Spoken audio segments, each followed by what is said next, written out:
Parfois, en regardant ces images, vous devez vous demander, mais où va-t-on s'embarquer une nouvelle fois? Parce que vous avez reconnu là, est-ce que vous connaissez, est-ce que vous reconnaissez Montparnasse 3? Ça, c'est une autre dimension, c'est de la 3D, mes amis.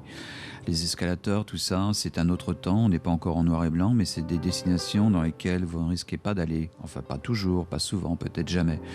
C'est pour ça qu'on est passé devant. Si vous le permettez, prenons le train et allons vers la Normandie. Et là, ça c'est bien parce qu'on voit le paysage arriver, les gouttes d'eau tomber, ça y est, c'est comme ça qu'on dresse un portrait, un tableau. On est où là? C'est marqué sur l'épaule de ce jeune homme, ça s'appelle l'Aigle avec une apostrophe.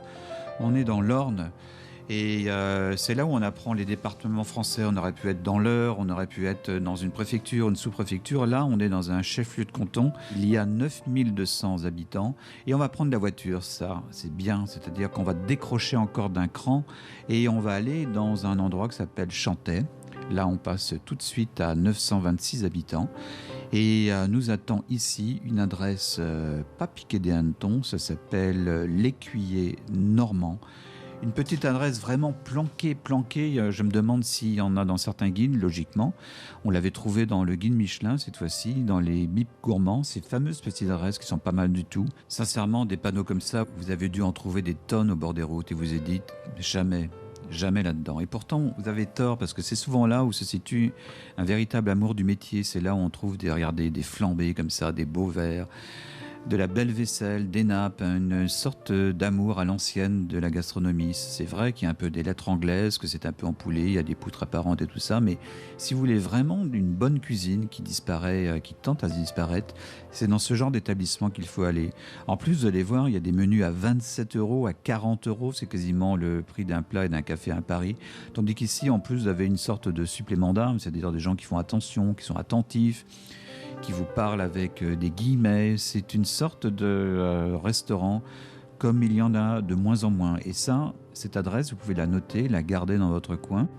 Parce que regardez ces plats. Vous voyez, ces Saint-Jacques sont totalement travaillés jusqu'au fond.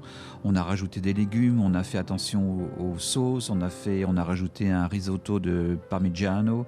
On a fait attention à tout. Et regardez même cette tarte aux pommes qui est faite avec des pommes Boskop, avec une vanille qui est magnifique, qui est crémeuse. C'est délicieux. Le feuilletage est très bien. C'est pas du congelé ni du tout préparé.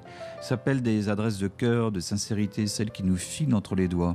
Et si je vous la recommande, c'est parce qu'elle est unique dans son genre, elle est aussi dans son terroir, dans son univers, avec cette harmonie entre l'épicerie du coin, les petites promenades dans les chemins, la route, la pluie, le bocage. C'est ça aussi la poésie des restaurants, c'est de pouvoir s'extraire, c'est pouvoir aussi d'être en correspondance avec un lieu, avec un pays.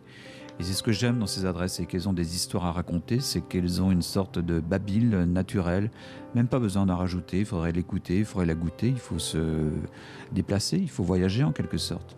Même si le paysage est un peu triste, même s'il pleut, on le garde en souvenir, et c'est ça qui est drôle, c'est une façon de, quand on se promène de la sorte sur les paysages, sur la route, d'ancrer en quelque sorte ces souvenirs, de se promener, de rêvasser, de s'ennuyer un peu, ça aussi ça fait partie des voyages. Et l'ennui, c'est tourner en rond, s'arrêter dans le village, retourner à l'Aigle, avec sa rue commerçante, avec ses brasseries, avec ses commerces, regarder sur la carte, réapprendre la géographie, réapprendre les rues, réapprendre les préfectures, les chefs de canton et tout cela. Ce que j'aime bien, c'est réapprendre un peu un pays qui qui s'échappe lui aussi, comme les cuisines. Et ça, c'est bien, c'est rester encore un peu plus près de soi, en quelque sorte, c'est reprendre le train.